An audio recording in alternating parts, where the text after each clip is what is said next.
E aí, galerinha, beleza?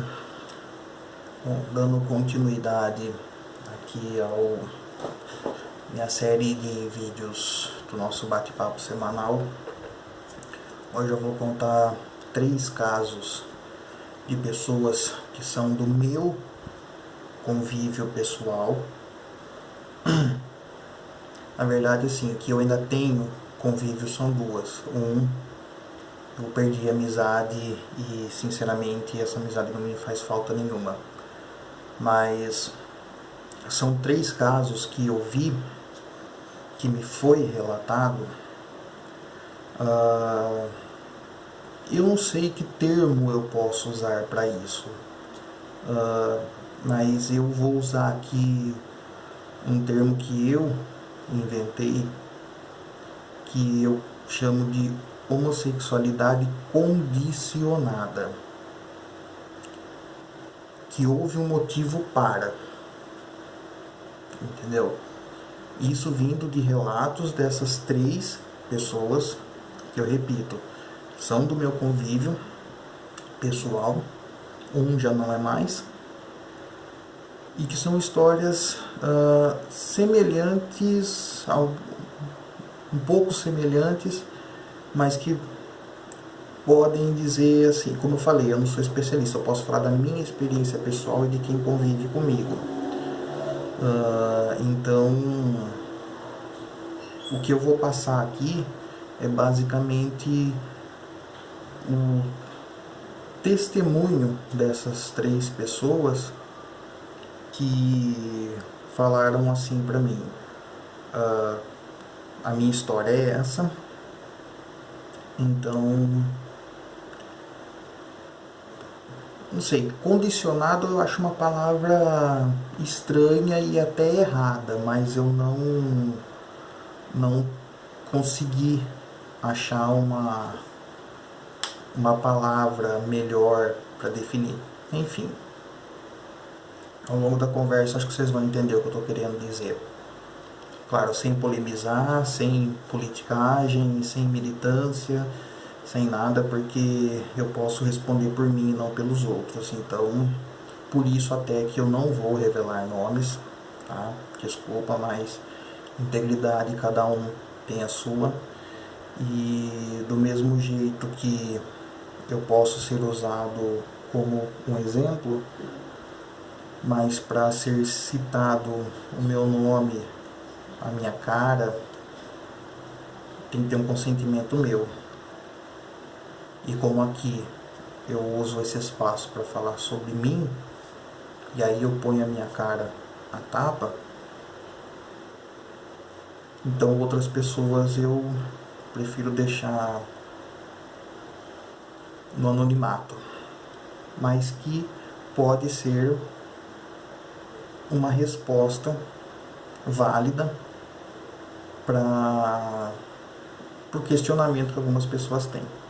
Enfim, o primeiro caso é de um homem que, como eu falei, eu não tenho mais amizade com ele e não faz a menor falta, mas à época eu tinha muita amizade com ele. E não vou saber exatamente há quantos anos faz isso, porque para mim também não importa ficar remoendo muito pessoas que não fazem mais parte da minha vida. Mas o que eu me lembro ele até então era, né, ao meu conhecimento, heterossexual, era noivo e simplesmente assim fascinado e alucinado pela noiva dele.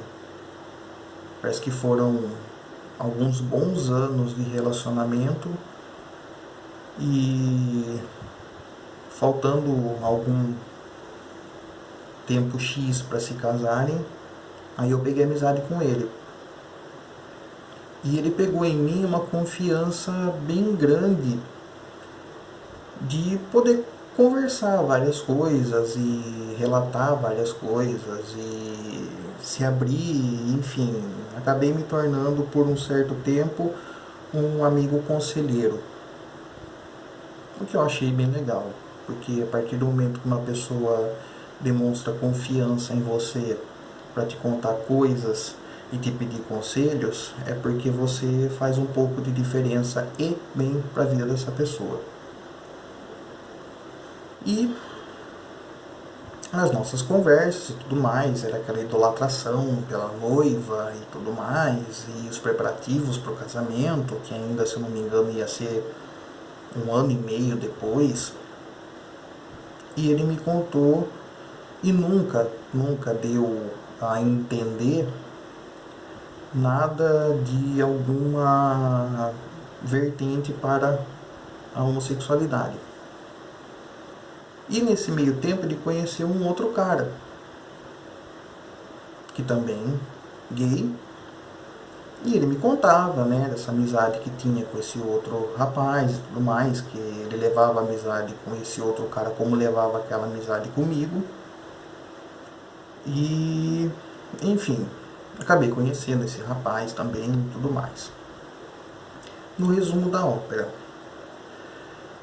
a noiva traiu ele. Uma coisa até horrível, porém corriqueira. A decepção dele foi tão grande quando isso aconteceu, e quando isso aconteceu eu já não conversava mais com ele com tanta frequência, eu não tinha perdido a amizade com ele, mas nossa amizade já estava bem afastada. Então,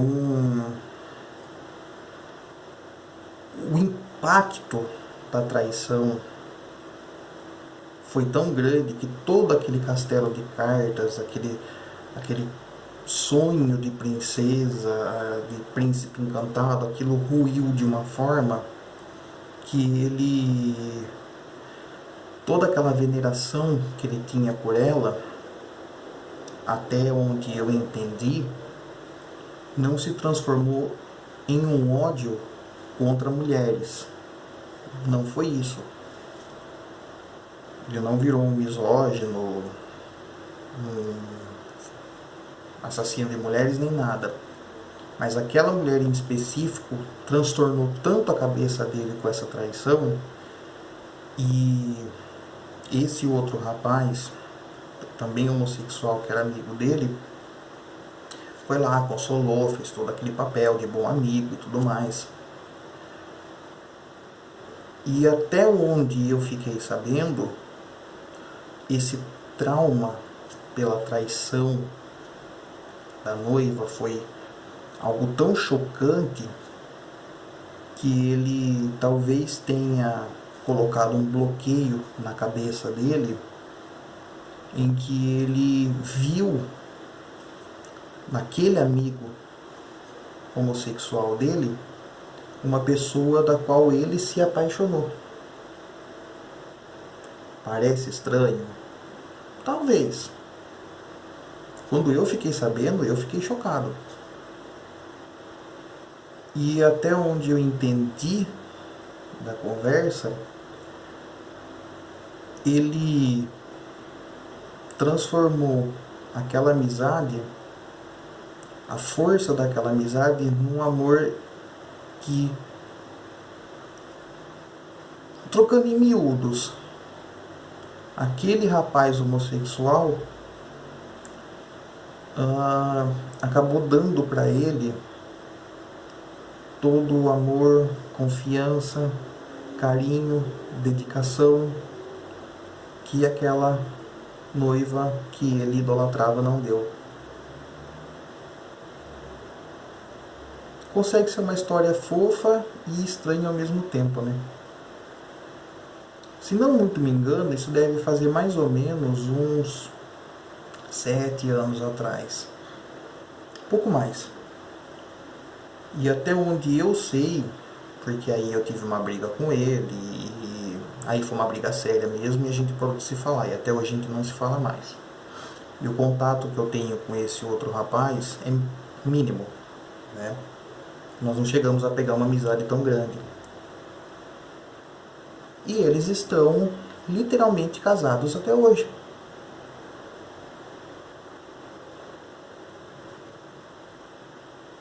Eu não tenho uma opinião sobre isso, eu não sei o que falar sobre isso, como eu falei, chega a ser uma história que ao mesmo tempo é fofa e intrigante. Eles, de uma amizade, passaram a um relacionamento, e esse relacionamento dura, até onde eu sei, até hoje. E ele está muito feliz, obrigado, com esse cara. Alguém que viveu por 30 anos com a sua convicção de heterossexualidade, através de um trauma,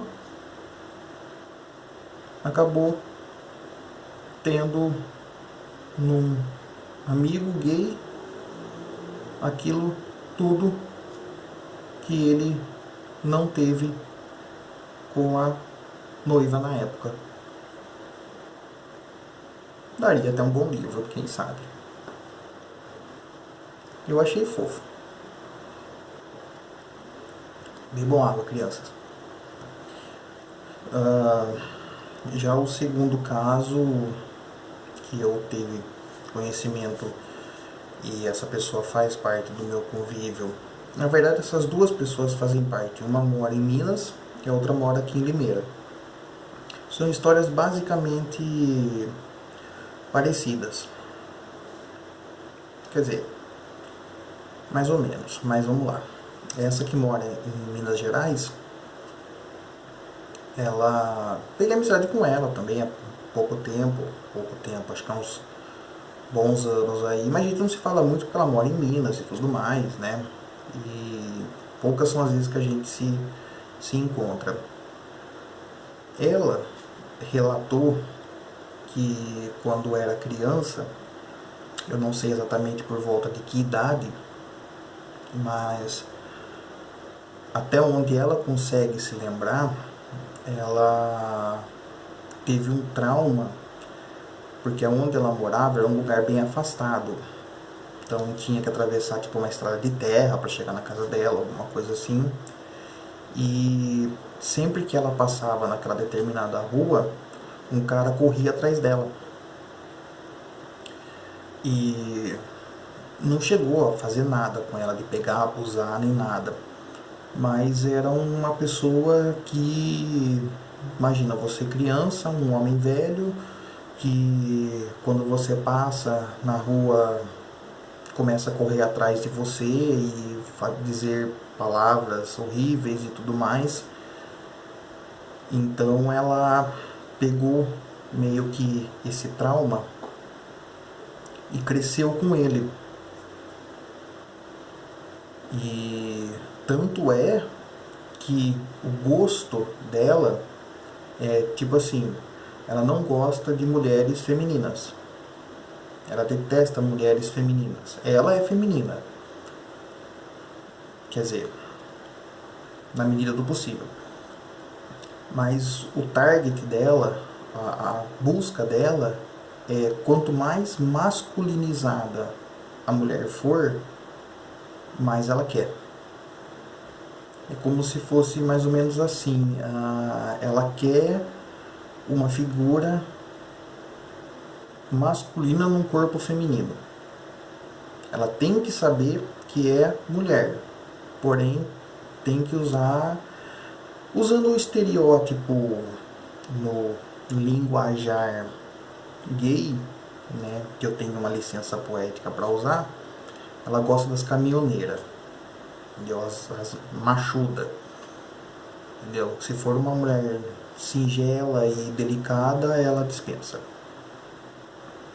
Gosto dela.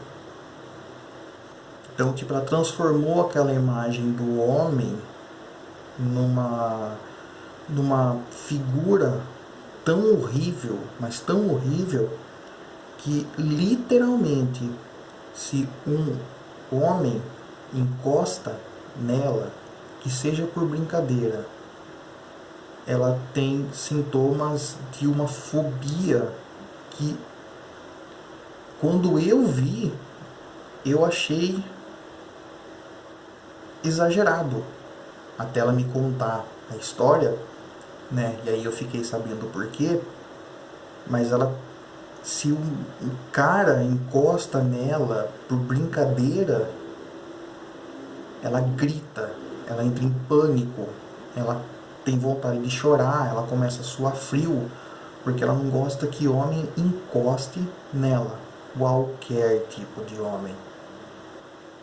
Não é tipo assim, ah, ela é selecionada, não me rele, não me toque. Não. Pode ser o cara mais gato, como pode ser o cara mais feio. Pode ser o mais gordo, como pode ser o mais magro. Pode ser o mais branco, como pode ser o mais negro. Pode ser hétero, como pode ser homossexual. Com os homossexuais ainda ela é bem controlada. Mas qualquer cara que encoste nela por brincadeira, pegou assim no braço dela para conversar, tipo, conversando, você vai e encosta, ela grita. Um trauma de infância. Assim como essa outra amiga minha, que é daqui de Limeira, ela relatou que quando ela era criança, ela dividiu o quarto com o irmão mais velho, ela mais nova. Eu não sei exatamente qual é a diferença de idade, porque eu não conheço o irmão dela, mas até onde ela me falou, ele é um tranqueira, ele não presta. E esse irmão abusava dela quando ela era criança. Ou seja, ela cresceu vendo a imagem do homem como um ser a ser repelido. Então, e agravado pelo fato de quando ela contava isso para a mãe e para o padrasto na época, eles não acreditavam. Então meio que ela acabou sendo por muito tempo, se não anos, sendo abusada por esse irmão. E quando ela tentava relatar isso para a mãe tomar uma atitude, a mãe não acreditava nela. Então ela acabou crescendo com essa imagem, esse estigma de que homem é um ser que não, um ser desagradável, um ser nojento. Ela não é como essa outra amiga minha de Minas, entendeu?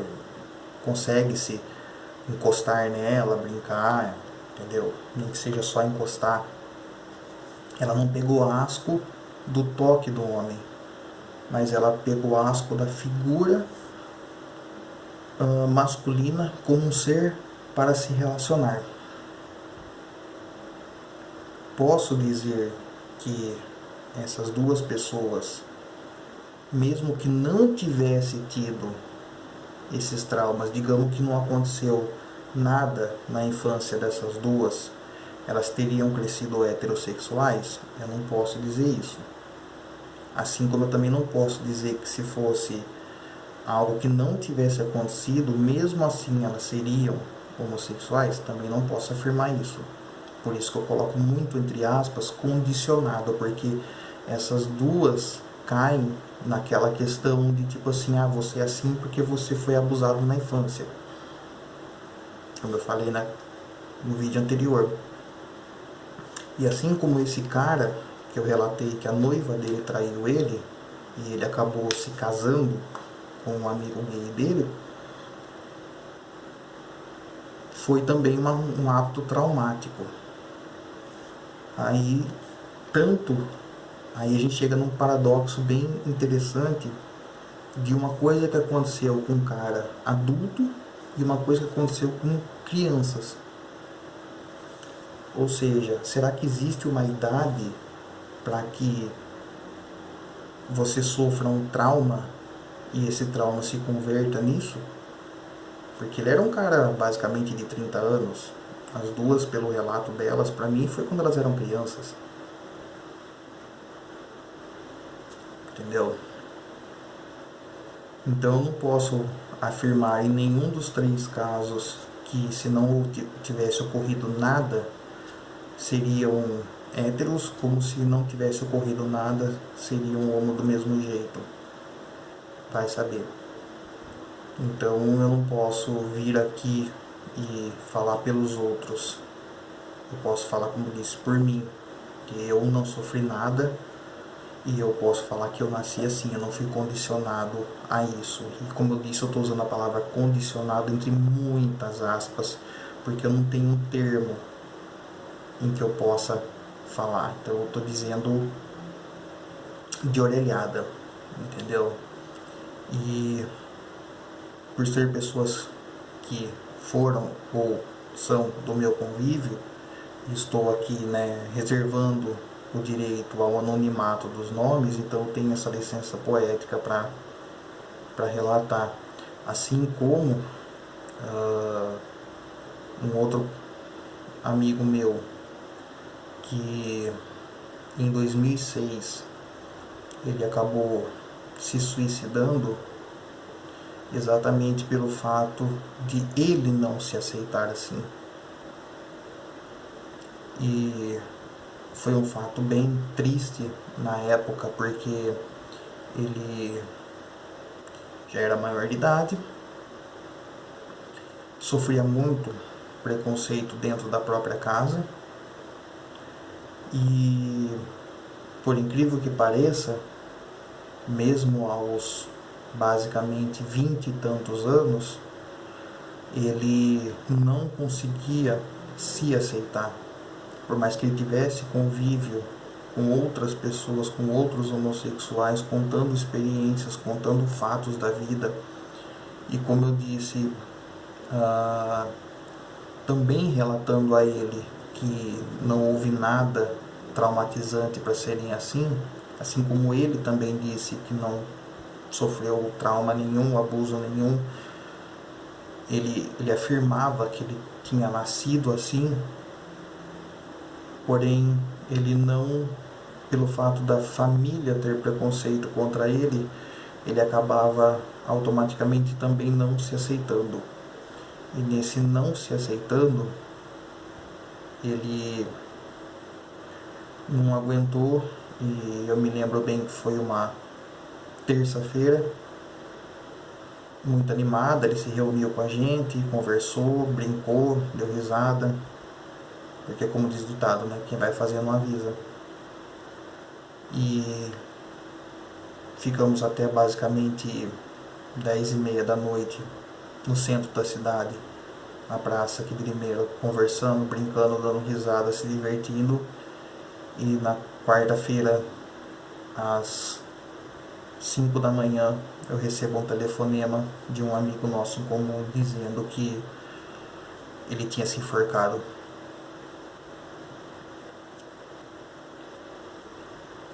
Então, como diz, cada um sabe o fardo, sabe o peso do fardo que carrega. E só a pessoa sabe o que se passa aqui dentro e o que ela sente.